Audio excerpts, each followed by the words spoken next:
大家好啊，歡迎嚟到鳳凰島，一個俾我哋心靈休息下、安心嘅角落。今日第一集呢，一茶一故事呢，不如我哋就由一杯茶講起啦。咁其實一杯茶，佢同五行有咩關係呢？咁五行又係乜嘢呢？嗱，五行呢，其實係中國傳統哲學裏頭一個好重要嘅概念嚟嘅，亦都係包括咗5種基本嘅元素。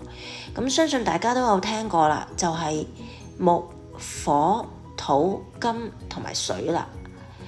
咁對於茶嚟講，其實都會相對應到喎。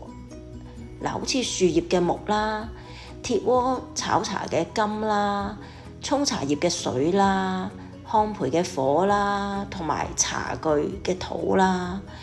咁亦都係由一杯茶，我哋可以睇到人生好多嘢，亦都可以反映到一啲自然嘅現象，同埋甚至人生運勢嘅變化喎。咁不如今日我哋就由木講起啊。嗱，木嘅特性呢，就係生長條理，佢嘅顏色呢，就係青綠，佢方位呢，喺東面嘅，季節呢，就係屬於春天。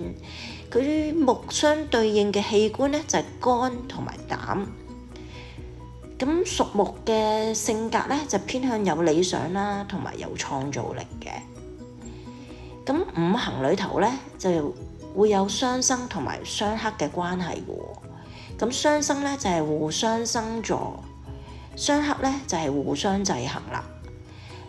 相信大家都有聽過，就係木生火同埋木克土啦。咁究竟木同火同土又要點樣去平衡呢？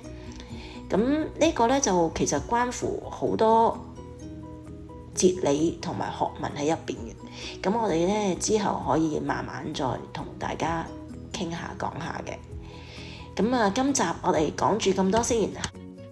如果大家鍾意呢，歡迎喺下邊留言，咁我哋可以傾下偈啦，同埋呢，大家俾個 like 我哋啦，subscribe 同埋 share，咁下次再傾啦，拜拜。